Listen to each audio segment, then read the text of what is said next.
welcome back to my YouTube channel. Larry naman tayo for today's video. Mag-unboxing tayo ng ating Smooth Q3. So ito yung box ng Smooth Q3. So ito yung laman niya. Ito yun. Ipakita ko na sa inyo yung nasa loob ng box. So ito yung nasa loob ng box niya. Kaya ginagamit ko na kasi ito pero hindi ko siya na-unbox. Meron siyang cable dito para pang charge niya. Pero actually hindi ko siya ginagamit kasi ginagamit yung charger ng cellphone ko pang charge nito.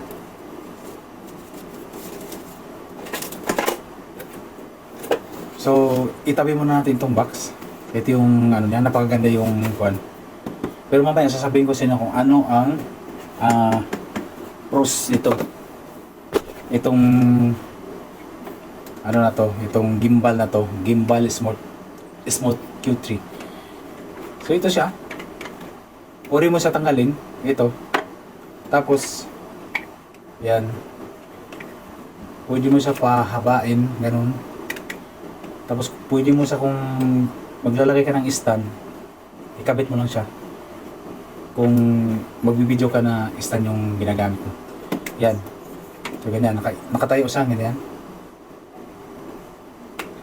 So kailangan pag yung sagad siya, yung lumalagitik siya dito para maglalak yung parang joint niya para maglalak siya. Para hindi siya magalaw-galaw pag halimbawa gamitan niyo niya pag video, naka-steady na siya, hindi siya nagagalaw. So mga kaibigan, ang paggamit pala nito, kailangan siya na i-on muna bago ilagay yung mobile. Kagaya nito, na meron tayong mobile. Tapos ilagay natin muna kasi may lock din siya to, parang ganun.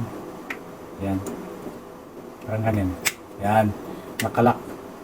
So hindi siya nakagalaw, ganyan. So ikabit natin yung cellphone natin after tanggalin natin yung lock dito. So yan, nakalock siya. Yan, kabit natin yung cellphone natin.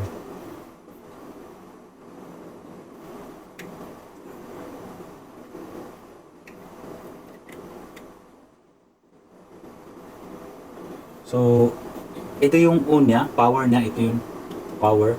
Tapos ito yung mag-change siya ng landscape or portrait. Ito yung pipindutin natin. Tapos ito naman yung yung halimbawa zoom in, zoom out, ganun. Ito, zoom in, zoom out. Tapos ito naman yung kung ilagay mo siya sa number 1, yung manageable talaga siya. Tapos number 2, medyo siya strong. Pag number 3, doon na magka-problema yung number 3 kasi hindi siya masyadong gumagana pag number 3. So una natin kasi nakakabit na yung mobile natin.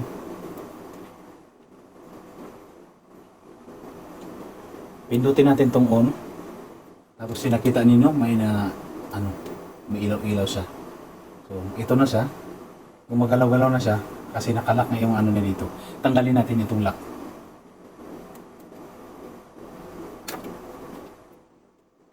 Yan. Kaya ganun siya pag i-on natin. Kusa siyang tatayo. So kung gusto natin na gawing landscape yung video natin, i-press na natin ito ng 3 beses. Ganyan. Yan. So landscape na siya. Pwede na kayo mag-video ng landscape, ganun. Yan. Tapos kung gusto naman yung portrait, ganun pa rin, pinutin nyo ng 3. Yan, portrait na siya. So ito yung sinasabi ko sa inyo guys, na ito na number 1 siya, number 2 yan. Tapos pwede natin sa try natin yan, umikot siya, diba? Paikutin natin. Ito lang yung i-adjust natin. Kung paikutin natin siya dito sa kaliwa, ganyan, yan. Tapos ganyan. Ganun lang.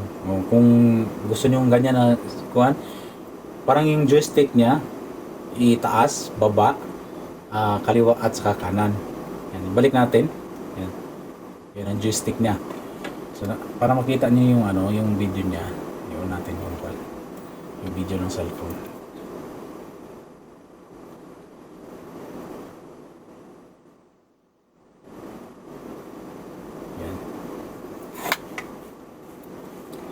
So lagay natin sa number 3. Ang number 3 pa naman ito ay nagwi-weak.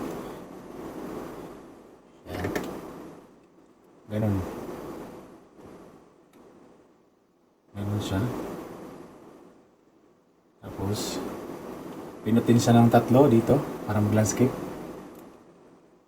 Yan, mag-landscape siya. So, yan. Pwede na tayo mag-take ng video. Ito, nakita niyo yung yung nilagayin ko ng mga gamit ko doon, no? Napakakalat, di ba? So much for that mga kaibigan. Pero ang ma-advise ko lang sa inyo, kung mayroon pang mas upgraded pa nito, kasi kasi siya, nagmamalfunction to siya. Kukusa siyang mag-weak. Hindi ko alam kung may sakit talaga siya, yung Smooth Q3. So hindi ko siya advisable sa inyo na hindi ko naman sinasiraan kong company na ito ng Smooth Q3 Scion. Kaso lang na-experience ko kasi. Ang mahal-mahal pa naman to nung bili ko na 380. So almost 4,000 siya. 4,000 pesos. Tapos ganun lang yung mangyayari So much for that mga kaibigan. Sana nagustuhan yung video. Kung hindi pa kayo nakasubscribe sa aking channel, don't forget to like, subscribe, and hit the bell icon para ma-notify ka kung meron ako mga video na bagong i-upload. Thank you so much. God bless.